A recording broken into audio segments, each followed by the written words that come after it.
Good evening, good evening, good evening. We want to say welcome to Courageous Conversations.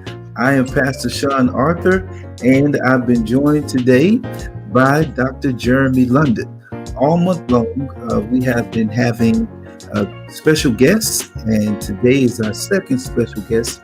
She is an awesome phenomena who is blazing a trail in the culture and society. And I'm excited to have this conversation with her today, to for her to share her story and to just be an inspiration to all the women who are out there seeking for inspiration today.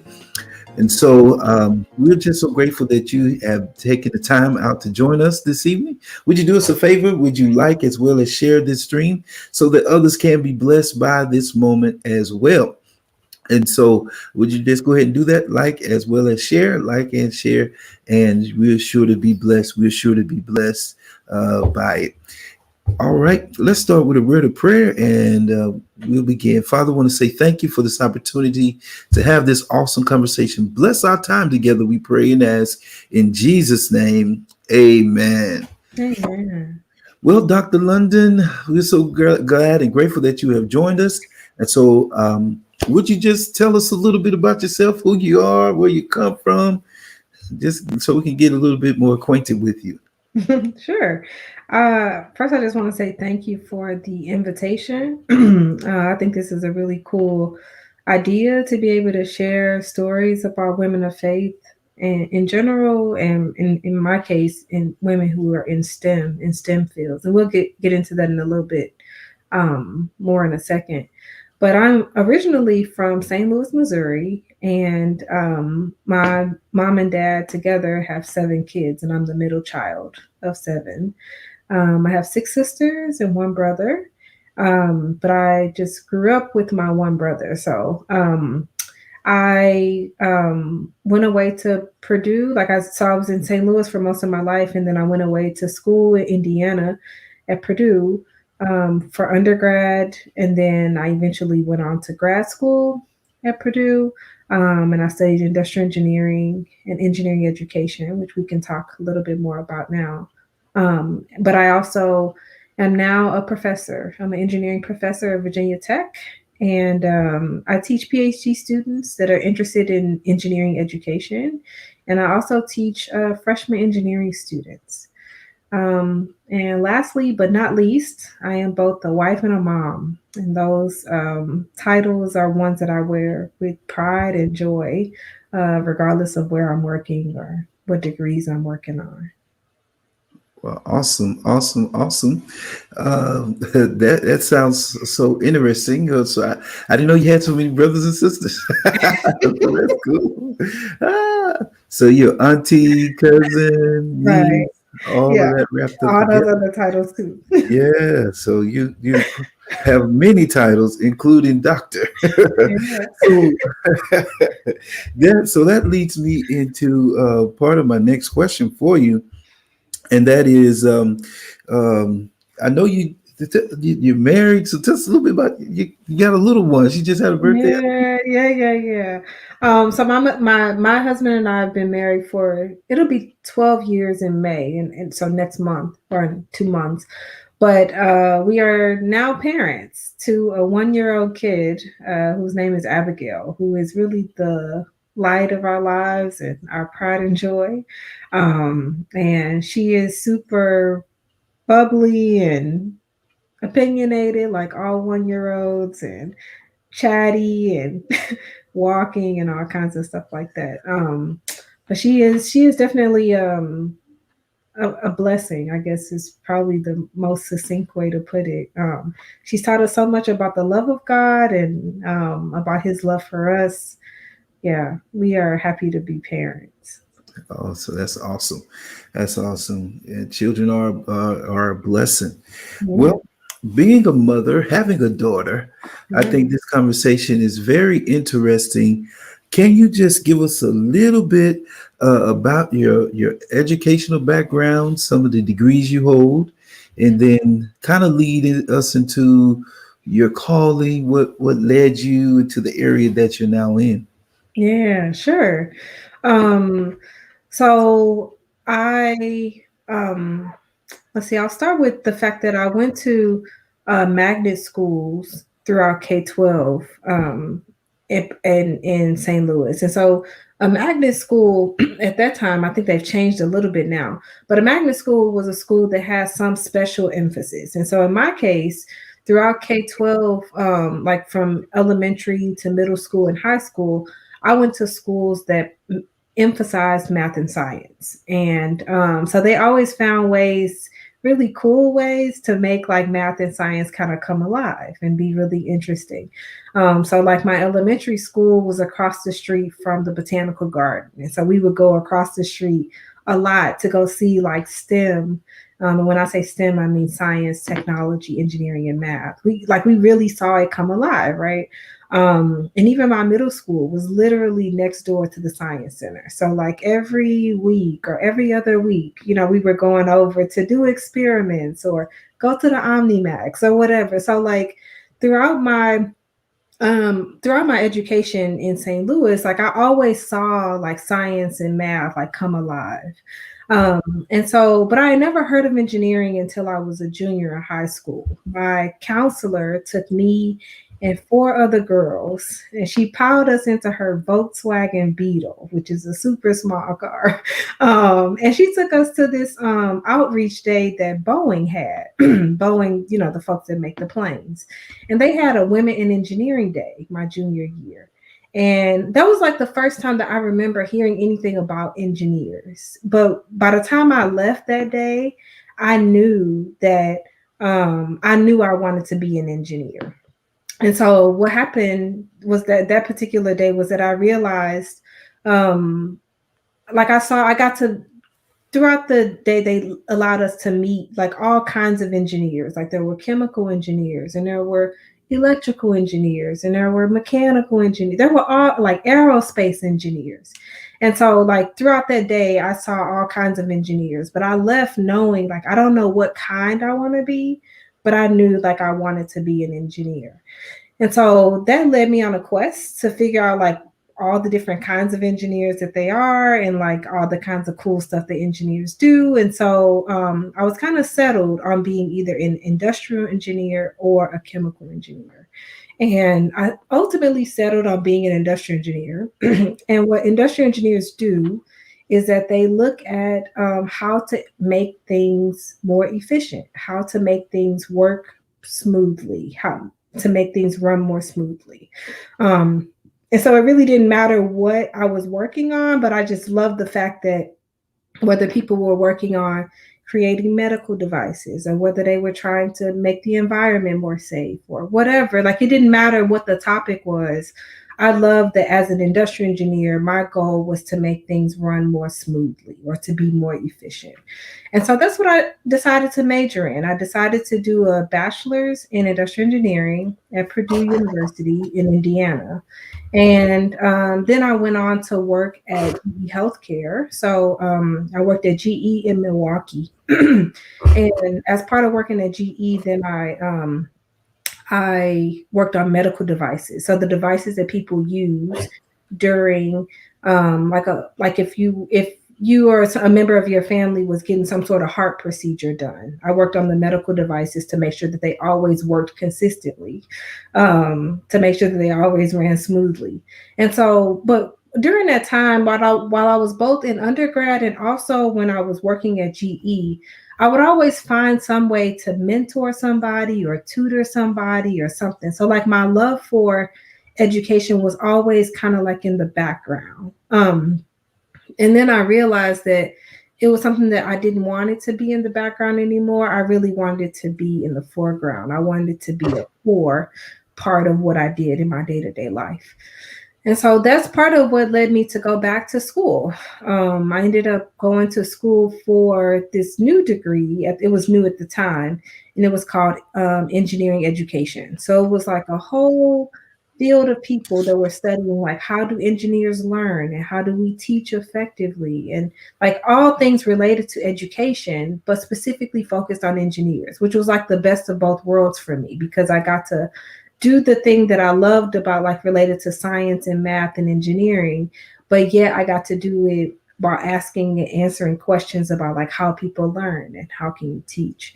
So that's what my degrees are in. My bachelor's degree is in industrial engineering, and then while I was working on my PhD in engineering education, I also did a master's in industrial engineering at the same time because I wanted to have like more in-depth knowledge about industrial engineering. So that's the combination of degrees that I have and the reasons why I went into those fields, but I'm happy to elaborate on anything that might be helpful. Wow. So that's interesting. So exposure at a young age kind of opened up your world. So Yeah. we're saying that is critical for kids to see more than just the Yeah. traditional tracks. Yeah. So you're grateful for that, I would say. I cannot overemphasize enough, I guess, the value of things that may seem small, like going to the aquarium or going to the zoo or going to the botanical garden or whatever, like all these, or the science center. Like these things may seem small, but they really do help like stimulate an interest in all kinds of stuff. And you begin to imagine just a whole different world. And so um things like outreach programs are things that I will always say yes to, even things like this. Because for me, it was I can't even thank the women that came on that day for their Women in Engineering Day at Boeing, right? But all I can do is now pay it forward by saying yes, when there's other times to just be able to talk about what I do, as an engineer. Oh wow. And so now you said industrial engineer. Give us just a little bit of definition for those of us who aren't in the STEM Yeah, world. So just kind yeah, of break that sure. down for us a little Yeah, bit. yeah, yeah. So when I think about like engineers more broadly, so there are probably at least 10 types of engineers. There's mechanical engineers, there's electrical engineers, there's chemical engineers, there's industrial engineers, there's aerospace engineers, right? So there's like a whole gamut of engineer just broadly. And so when I think about engineers more broadly, I think about people who use design. Like there's a whole like process of like how do you design something, some innovative solution to some societal problem. Now their like the problem that you focus on is usually what tells you what kind of engineer you might be. So there's like civil engineers, and they focus on the environment and buildings, right? Or like I said, for me, industrial engineers, we are a little bit agnostic about which problem we focus on. So you'll find industrial engineers around the world, or in all kinds of fields. But usually they're trying to figure out like how to make things better. How can I improve the quality of something or the efficiency of something? So there's a Bible example, and then there's an everyday example that'll help you kind of imagine what industrial engineers do. And I'll do the everyday example first. So if you go to Disneyland and you see like long lines, or even if you go to the airport and you see like long lines, like somebody has to figure out some process such that the lines are not so long, like so everybody is not waiting all the time. So how do you make sure that people are distributed and still having a great time? So it's like really trying to look at where are problems in a system, and then how do you make things run more smoothly. So that's kind of a everyday kind of example. But then the Bible example that I think about is Moses and his father-in-law. I think it was Jephthah at the time, where everybody was coming to Moses for all of their issues. And Jephthah was saying, like, this is too much. You need to create like systems where it's like somebody needs to, 50 people need to go see this person and 100 people go see this person. And so now you've kind of distributed the workload so that all of the issues get addressed, but it doesn't have to be done by one person. So that's like an example of how you like look at some system and you're like, something is like off, this isn't running smoothly, and you try to figure out what's a way to make this process more smooth. So to me, that's kind of what industrial engineers do, regardless of whether they're working on medical devices or building planes or whatever. They're always looking for ways to make systems run smoothly. Oh, wow. So that's awesome. So I see a lot of numbers and uh, Yeah, so maybe some shapes and how to yeah, solve different things. Yeah. So that's pretty cool. Now I know this is kind of like got kind of off the cuff. Do you have numbers going through your head all the time? No. Oh, you see things, see driving on the highway, in church, see traffic jams, like, oh, I can fix that.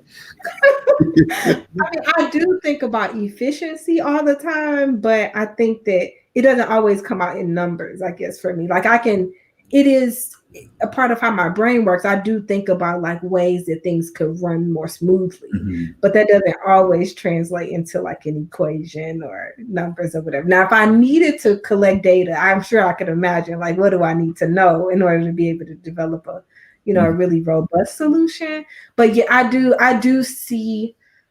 I wish I could turn it off. Like it is natural for me to spot inefficiencies and then like try to figure out a way to kind of alleviate, some stress in a system. But Mhm.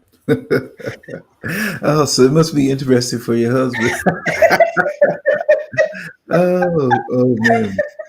So that's interesting. Wow. So now, so considering your degrees, so what are some other things you described the various aspects, and you were led into teaching? That yeah, kind of describe what was your passion. So, what are some things that you can do with the engineering degree? You laid out some things, but what are yeah, some of those other things? yeah. Still. So one thing that I didn't know just growing up in the hood in St. Louis was that like more that you can be a doctor in something other than like a medical field. So for me, doctor was always associated with the person that I went to go get checkups or like when I didn't feel well. What I didn't realize was that you can become a doctor and by becoming a doctor in a field, that just means you have the highest degree that's available in that particular profession. So in Mhm. my case, like I have three engineering degrees. I have a degree from, spending 4 years in school and then 2 years in school and then another four, which I did them simultaneously. But my PhD took 4 years. And so by having a doctorate in engineering, then now I have the credentials that are required to teach other engineers at a university level. And I also have the credentials that are required in order to oversee like really complex research projects related to engineering. And some of them I may lead, and some of them my students may lead. But being able to conduct research, like ask interesting questions and to develop some systematic way, to answer them and to be able to mentor others as they strive to become engineers. It's really things that really come with like doing the PhD, which is kind of different from just stopping at an undergrad degree or a master's degree. Mhm. And so, like I said before, like I always found myself like in my free time doing something related to education, whether it was tutoring people or whether it was like some sort of outreach effort. And so my passion for education is something that I've had for many, many years. Even when I was in high school, our high school required, so I went to Metro High School, if anybody's familiar with St. Louis, and Metro has a requirement that you have to do 240 hours of community service before you graduate. So you need to find something you love, right? And so the expectation is that you would do 60 hours per year. So you don't have to do all of them at one time, but Mhm. and you can switch it up. You don't have to do the same thing all 4 years, but it really is designed for you to find a way to use your gifts and talents to serve others, which is something that I loved.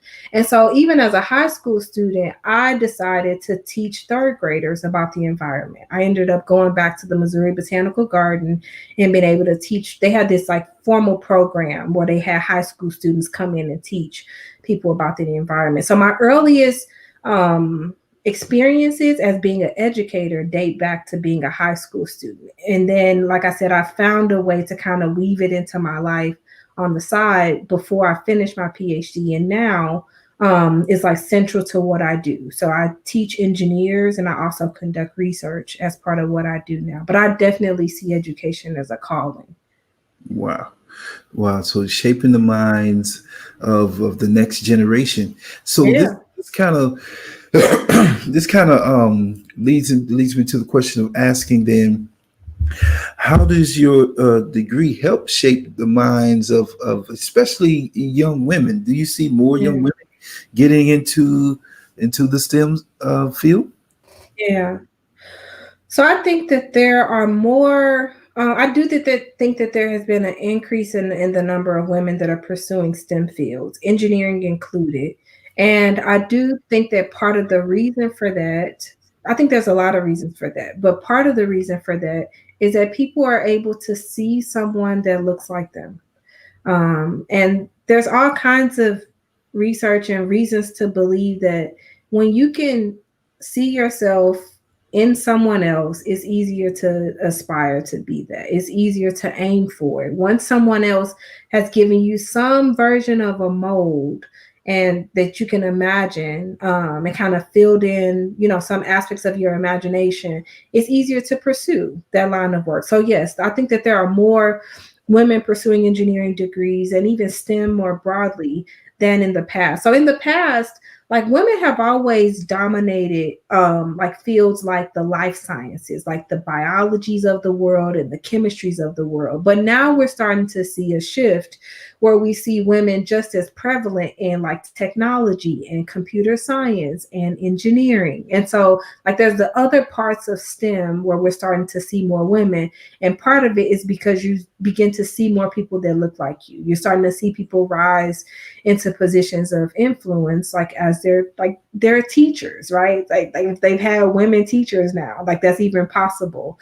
I think another thing that's also helping is that we start to realize that the best solutions come from diverse minds. And by Mhm. diverse, I mean gender diversity and racial and ethnic diversity. And so, like, the more we realize that we all win when there's diverse perspectives included in coming up with solutions, then I think that there's been this incentive for like universities to recruit more women and to retain women.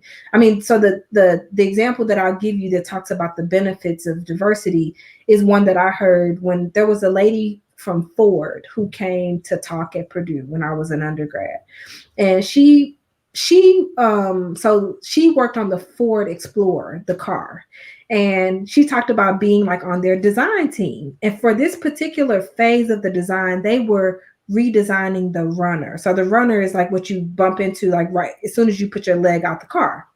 And she talked about how she was the industrial engineer on the team, and she talked about how they had to change the height of the runner. It was like too high or something because she said this would run my pantyhose.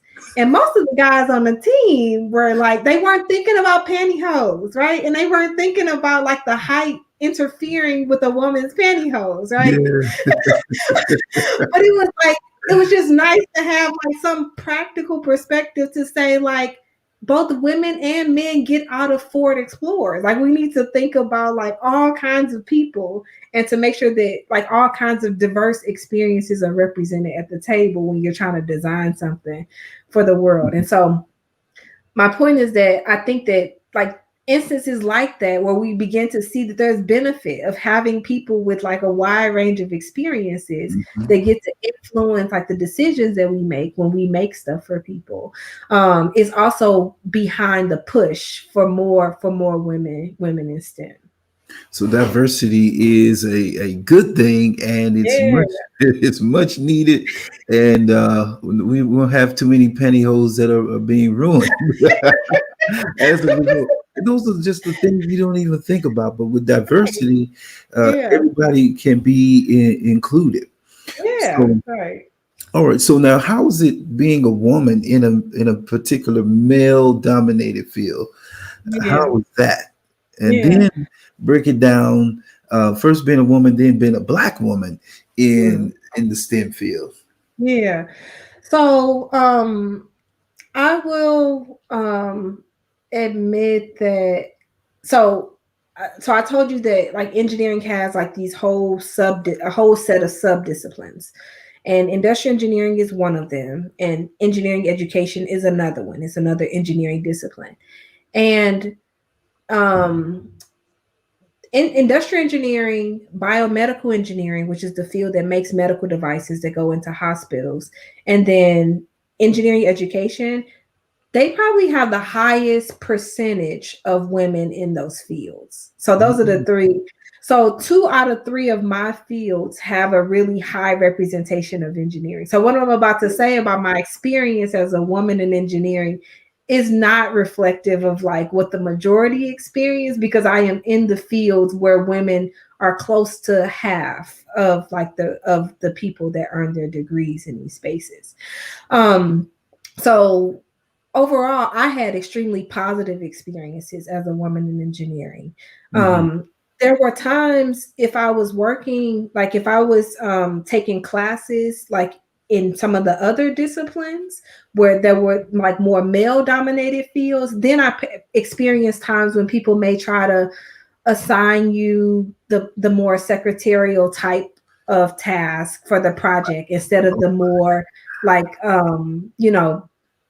coding based projects, Mhm. or people may try to speak for you, like in a team meeting they may try to speak over you or may try to dismiss your comments. Like those kinds of things are common in many other STEM disciplines, but it was not the norm in my experience, just because I was in industrial engineering and in engineering education, where more than half or more than half of the people are women. But like I said, every now and then I go into spaces that include interactions with people like in mechanical engineering or electrical engineering that are more male dominated fields, where I Mhm. would experience, and it wasn't an everyday thing, but you just kind of you were kind of ready for certain types of things to happen, and you kind of have to um assert, I guess, your stance, I guess, and learn how to kind of speak up for yourself in those kinds of situations. Again, in those times when you get assigned the more secretarial type of task, then you have to say things like, or I would have to say things like, actually, I'm not interested in doing that part. I would actually rather help lead, the coding for this part of the project. Like I would have to, as opposed to people assuming that I didn't want to be involved in the more technical parts of the project, and I would just have to assert that that was something that I was interested in, and I wanted to be just as sharp as Yes. everybody else on the project. So that those are my experiences as a woman in Mhm. engineering. Mhm. And Mhm. I'll pause right there before I talk about being black in engineering.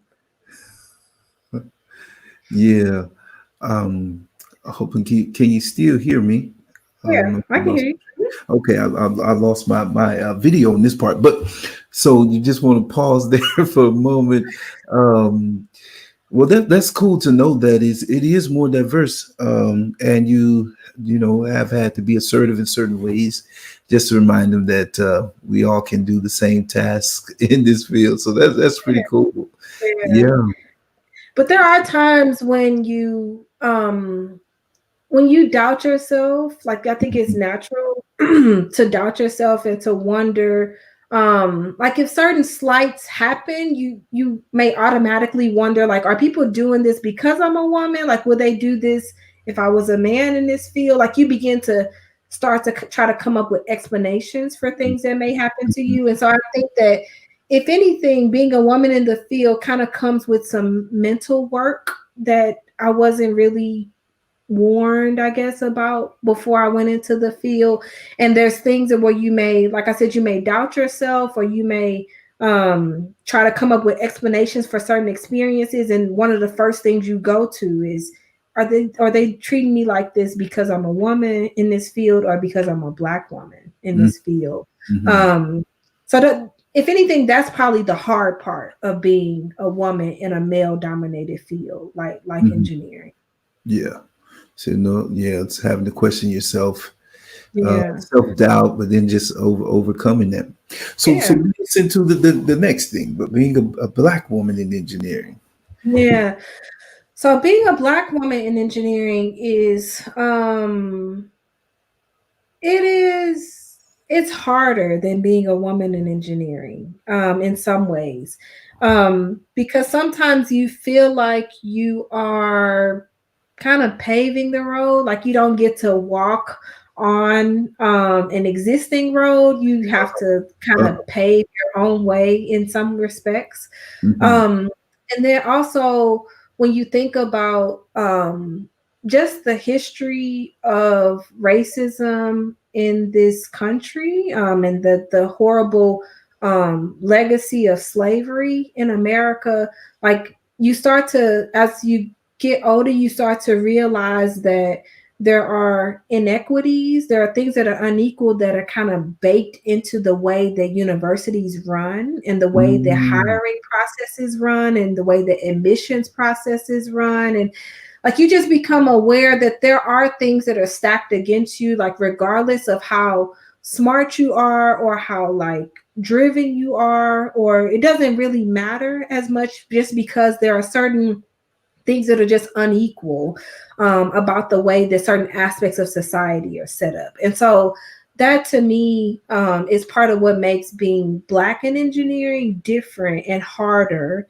than being a woman in engineering, because sometimes the things that you have to overcome, they feel like beyond your control, right? Like they and sometimes you're not even sure, sometimes you're not even aware that it's an inequity until like long after the situation has passed. Or sometimes you may bump up against some like policy or issue, and then kind of looking back later, you start to realize that it is the consequence of a series of other things that have happened. So I kind of talked in the abstract. I'll give you a very concrete example. Mm-hmm. So when I think about how like it was the weekend or the week before it was time for me to go away to Purdue as an undergrad. So I was a senior in high school, ready to go to Mm-hmm. Purdue. So I got admitted. So I was, I had the ACT scores and the GPA and the letters of recommendation and all the other boxes you have to check, in order to be Mm-hmm. successful. And I had been admitted. And I'll never forget. I was like going to Walmart, like packing the truck, like getting ready to go, Mm-hmm. for like freshman orientation.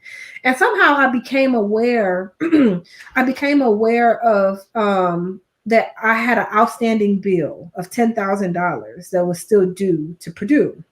Wow. And so this was the week before I was supposed to go, or I don't know if it was the weekend, but it was like a really short amount of time. Mm-hmm. And um my heart sank, right? Because Yeah. you're this close, Yeah. like to your dream. But something like $10,000 could stand in the way, of becoming an engineer, like this thing that Yeah. I had started to dream of, right? And so at that moment, you kind of cry for a minute, you pause, you're like wondering like, how did I miss this? And how do I even address it? And at that time, like I didn't have any family members that felt like I could call on to be able to, give me the money or loan me the money or whatever. Mm-hmm. Even at the time I had a rich grandfather, but that was not willing to pay this particular bill. So even if I knew somebody that possibly had the money, like there was Mm-hmm. I still ran into a no there. So it was just like you just have these moments where you're like, how, do you get here? And so thankfully, because of the generosity of people that poured into the minority engineering program at Purdue, they Uh-huh. gave me a scholarship Wow. in the nick of time, and I Wow. praise God for them. And there are another group of people where I always say yes whenever I can to them. Yes. But Yes. over time, like as I got older, and so I was able to go to Purdue, I was able to bridge the gap and go to Purdue.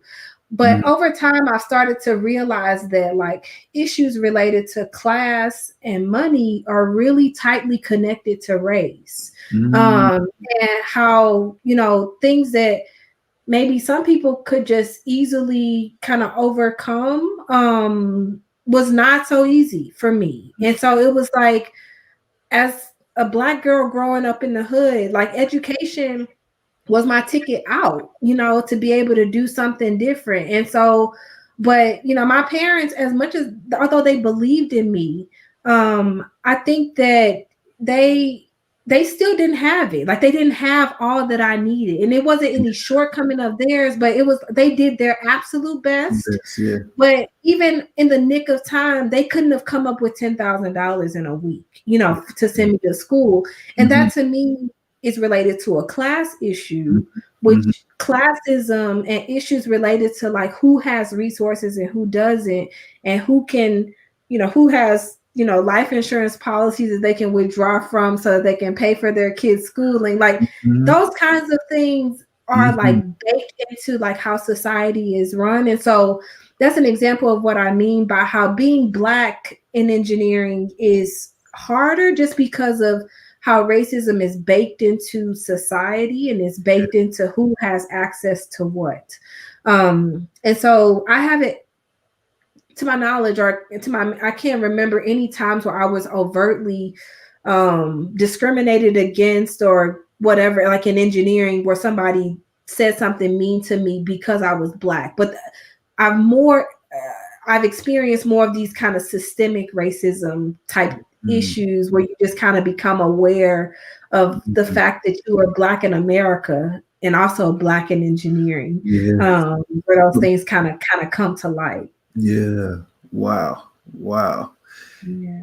You know, to hear it nuanced like that is really shows the impact that it has generationally, and one person blazing a trail.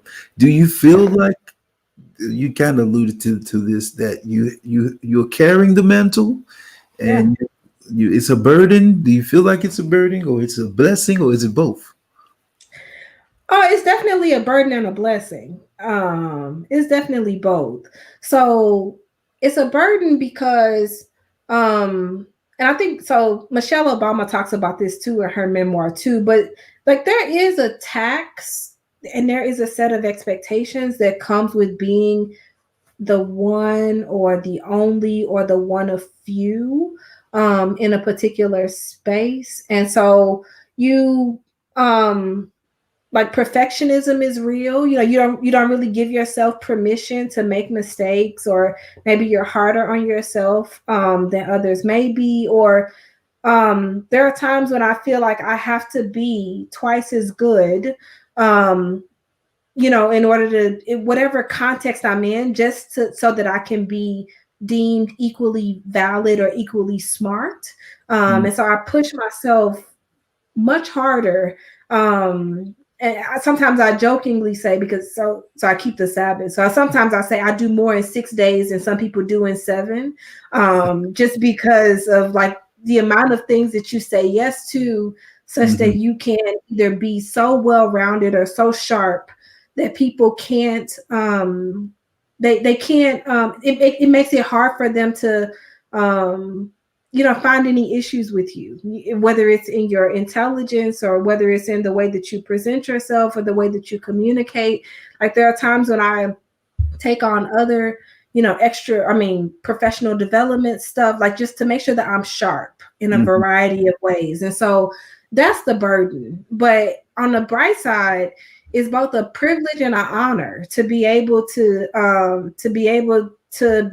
stand on the broad shoulders of the women before me and also the men before me too, because I know that I wouldn't be here if it were not for the little sacrifices that people made a long time ago. And whether anybody noticed them or not, like I know that beyond a shadow of a doubt that my success is a part of the sacrifices that many made before me. And I don't even know the names of all the people that have poured into what it means to be a Black woman in engineering, or even just a Black woman in STEM. So that's a privilege to me, and that's a blessing, and I don't take it lightly. So there is a tax, but then there's also this privilege that comes with kind of, holding the space, I guess, that I hold. Wow. So we could definitely say thank you. Thank you. Mhm. Thank you. Now, shifting just a little bit. Now, being in science, uh, some people say it leads you from God, Mm, and you can't have science and religion together. Can you talk about that a little bit? Can you have mm. faith and science? Can they be together? Can they coexist? Yeah. Absolutely. Yes, I'm here to tell you. Um, so um I don't know where I would be without my faith.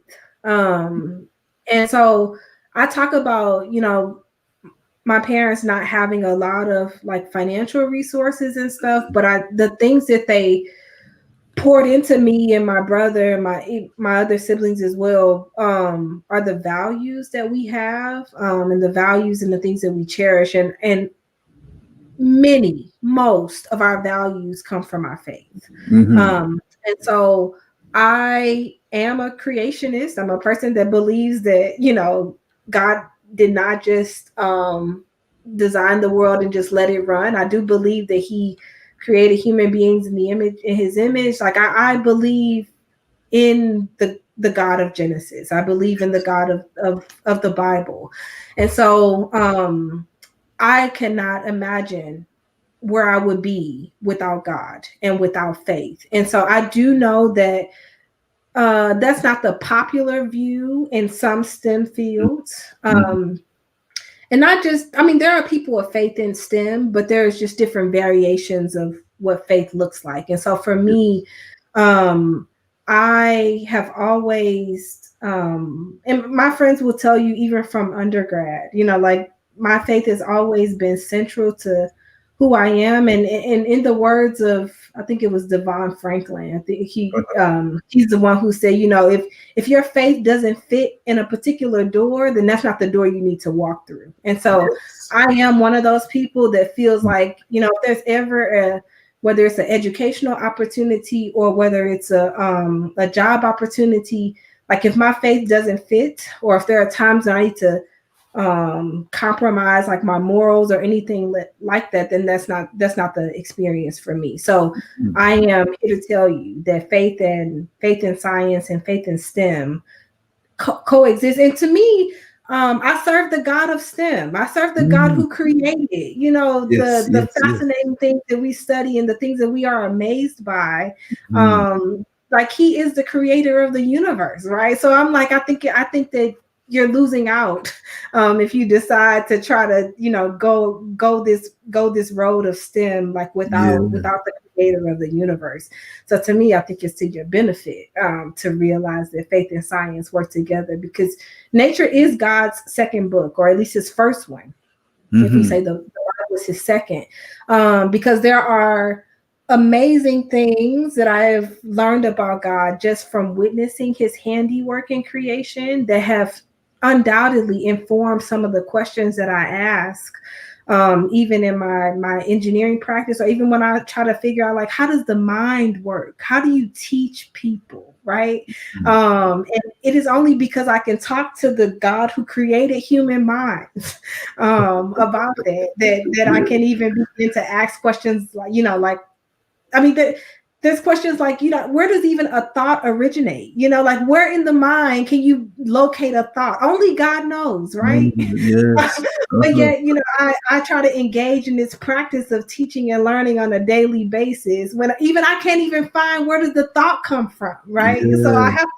I have to partner with the God of the God of creation and the God who created, human beings and the fascinating organ that is the human mind, as part of education. Wow. So then they people don't have to be scared to go to STEM. Yeah, I'm gonna lose my yeah. faith in God, and it's gonna cause me to be an atheist or agnostic.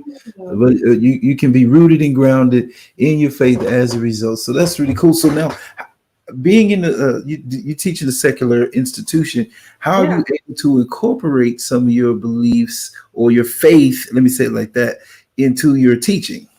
Yeah. I think that's a really good question, and I think there's probably there's three things in particular. There's three ways in particular that I can imagine. So there's some everyday ways, in case I forget. There's some everyday ways that I do this. There's some things that I do at the end of each semester, and then there are things that I do in special projects that I work on. So if I forget, then those are the three kind of big areas. So in terms of everyday ways, like I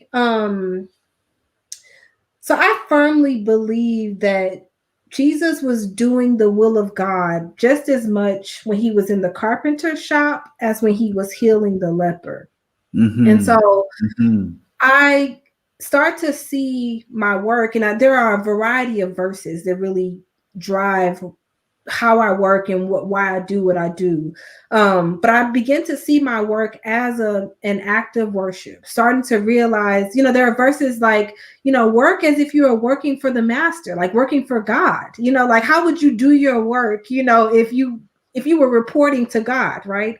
And so there are things that, I don't overlook, or I make sure that I'm, giving my best to the master, right? So there's like these principles that says whatever your hands find to do, like do it with all your might, right? So like there's these like ethical principles from scripture that really inform and drive, how I do my work and how I engage with like engineering. But on I guess another kind of corollary to that is realizing that there was something that my mother-in-law said to me, and she said it to my husband and I right before we went into, like, we had just graduated with our degrees. And Mm-hmm. she said, you all, because of the fields that you're going into, you all will have access to people that we will never have had access to. Mm-hmm. And so starting to see like my career and my profession as a way to live for Jesus, Yeah. as a way to Mm-hmm. be able to be a witness for him in my everyday interactions and in the things that you say and the things that you do and the things that you don't do, Mm-hmm. realizing that like I can be a witness for him, even in the everyday minutia, in my interactions with people, such that, in the words of one of my favorite songs, it says, will you love Jesus more when we've gone our separate ways? Mm-hmm. And when this moment is just a memory, will you remember his face, right? Yeah. When you look back and realize, will you look back and realize that you felt his love more than you did before? I pray for nothing less than for you to love Jesus more. And that song really governs a lot of my interactions. Like I really, whether people say the name of Jesus or not, I pray that they see something different in Mm-hmm. me, such that they may just wonder, like I may not be able to put my finger on it, and they Yeah. may not always ask me about it, but I am extremely mindful of the fact that I represent Christ in my Yes. everyday interactions, whether it's with my Mm-hmm. students or with my colleagues, that I want people to see Christ in me. And so that's probably the first thing. And the last thing that I'll say about this is that there's a verse that says, oh man, it's about I'm forgetting the verse right now. It's like gain the whole world and lose your soul. So it's like, what profit a man? Yes. What profit Yes. a man to gain the whole world and lose your soul? And so Yeah. I realized that I could forget my faith and I could, ignore the principles of scripture as I live my day-to-day life as part of like pursuing my goals or being ambitious or whatever. But I realized that tomorrow is not promised to any of us. And at any point in time, then my record of life will be concluded. It could be the end of it, like, right. And so I just try to remember that there's nothing that is more important to me than my faith, and there's nothing more important to me than living a life that pleases God. And so I don't ever want to get to a point where I have gained all the wealth of this world and yet I've given it or gained it at the sacrifice of my relationship with God. So Mm-hmm. that's my everyday interactions. But then Mm-hmm. the second is that at the end of each semester, I have to assign grades. And I know that I live in a society where credentials are extremely important. Yes. And the grades that people get that show up on their resume or on their transcript can make or break certain experiences. I'm extremely mindful of that power that comes with being a teacher or being a professor. Yeah. And so I strive to make my assessments very just and fair and clear as to why people got the grades that they got. But at the end of every semester, when all of the scores are tallied, I go through and I look for the people that are on the cusp of like another grade. And Uh-huh. I intentionally, I'm looking for people that are like just like they've earned a particular grade, but they're really close to another one. Hmm. And I'm always mindful of the Bible story of David, Yeah. specifically David and Mephibosheth. And Uh-huh. so Uh-huh. Uh-huh.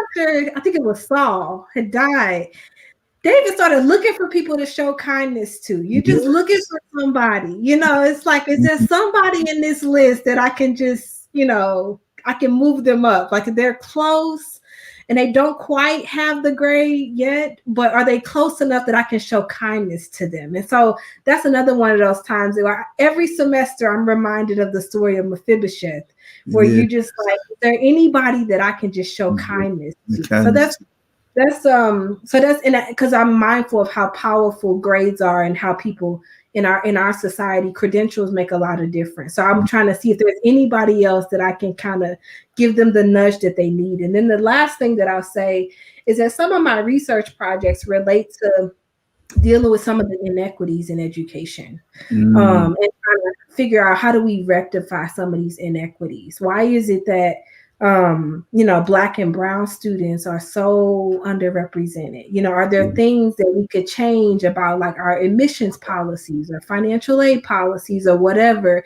that can Mhm. make it a little bit easier, to have more Black and brown students? And so I think this notion of trying to do projects that focus on inequity and resolving inequity is another way in which my faith drives what I do.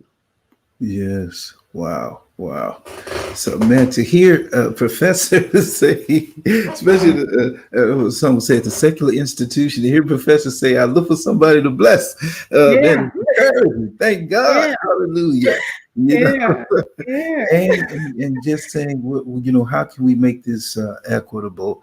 That's just really demonstrating the character of Christ, which I Mhm. believe leaves an impression upon your Yeah, students for yeah, a long time. It's yeah. almost like the evangelistic feel God has given you That's to, right. to share His love and kindness with the That's world. right. That's So that's right. that's impressive, man. That is really impressive. So on a practical level, now, um, we had a question, and one of the questions said, "What experiences would you recommend for a STEM summer camp for children as young as 3 years old?" Mm. So what I think about and what comes to mind immediately, so there's a couple of, so I think about NSBE. So the National Society for Black Engineers Hmm. has this, it's called PCI, so Pre-College Initiative. They have a pre-college initiative program. NSBE has chapters all across the country, and including in Columbus, and they're usually tied to universities. And Hmm. those chapters have what's called a PCI program. Almost all of them have PCI. So it's a pre-college initiative. And so my one recommendation is to search for like your local university, like Ohio State University, Hmm. Hmm. for their NSBE chapter. And even if you reach out to the president of their NSBE chapter, which is just a student at the university, they can answer also more questions about like local things that NSBE may be doing for young learners, including K or as young as 3. The other thing I think about is that there are a set of like kits online, like it's like a combination of experiences or materials that somebody can ship to your house. So this is something we can Google, where you can Google like STEM kits for kids or STEM packages. I think they call them kits, KITS. But there are all kinds of like examples of STEM related packages that can be shipped to your house, whether it's like on a monthly basis. So there's one that I'm doing for my daughter that comes every 2 months. And where it's starting to like stimulate their curiosity and start to Mhm, realize how mhm, systems work and stuff like that. mhm, So there's things you can go out and do like through NSBE and PCI. And NSBE has something called the SEEK program, SEEK. So NSBE SEEK is something that happens every summer, but I don't know if it's as young as 3. But I do know that online, like if you search for online, again, like either STEM or STEAM. Sometimes you'll say see STEAM as the acronym, where they're adding A as an arts mhm, to the acronym, where they can mail you things. Sometimes it's like a subscription of like $20 a month or $30 every 2 months or something like that, mhm. where you can get things kind of coming to your house regularly. Again, that's what I'm doing for my daughter as part of like stimulating this interest Yeah. at a very, very young age. Oh man. So that's good. So those are some practical, real practical things that can be used in real time. Let's see. We're kind of getting down to the end. Maybe I don't know if we have one more question from the audience. But if not, if they decide, if you have a question for Dr. London, you can ask that now. Just drop it in the chat, and we'll try to ask her. But while we're doing that, can you just tell us what some things, some projects you got coming up, kind of what you're doing, and just projecting future, what's happening?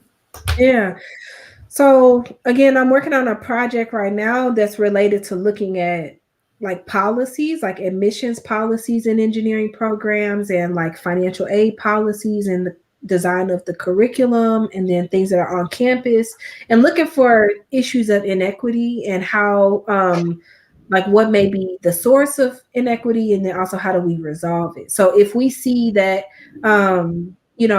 requiring that everyone have a 3.9 GPA is something that only, students from a certain background tend to attain, then can we revisit that decision and start to see like what other types of valuable experiences are people bringing to the table that it Mm-hmm. may make it difficult to have a 3.9 GPA, but they may be demonstrating like leadership or a strong work ethic in a different way. So that's like one project that I'm working on. And then another project is related to some of my colleagues who work in civil engineering. So again, civil engineers focus on like buildings and houses and making sure that things are able to withstand, tornadoes and all that kind of stuff, like resilient infrastructure. Mm-hmm.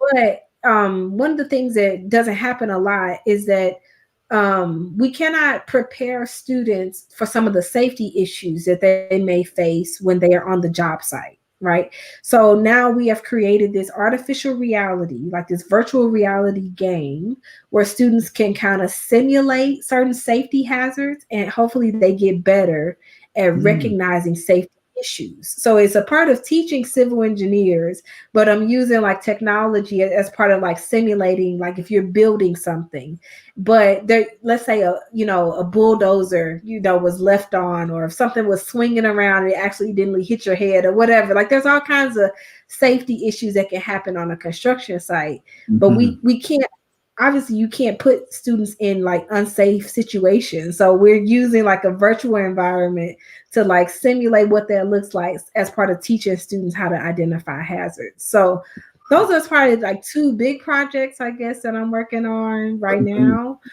Yeah.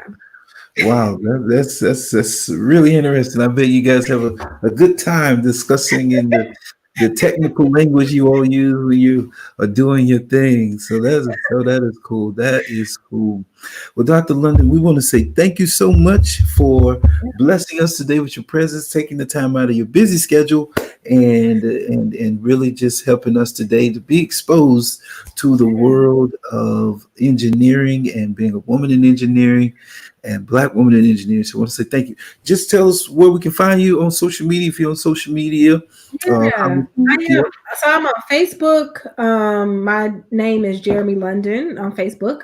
The same is on Twitter. It's at Jeremi London, all one word. And then I'm also on Instagram, but I really don't check that very much. So I think Facebook and Twitter are probably like the best two places to keep in touch with me. Mhm. But it's just my name, Jeremi, and then London, like the city, London. All right. Well, we want to say thank you again to Dr. London for joining us this afternoon or this evening. We've been having a courageous conversation. We thank you for your faith and inspiration and inspiring women across this generation. We want you to Mhm. join us again next week, where we'll have a wrap up for the month for our courageous conversation with Pastor Amanda Holly. Again, like and share this stream, and thank you for being a part of our program today. God bless you. Have a blessed rest of your evening. Thank you for joining us. God bless. Thanks for the invite.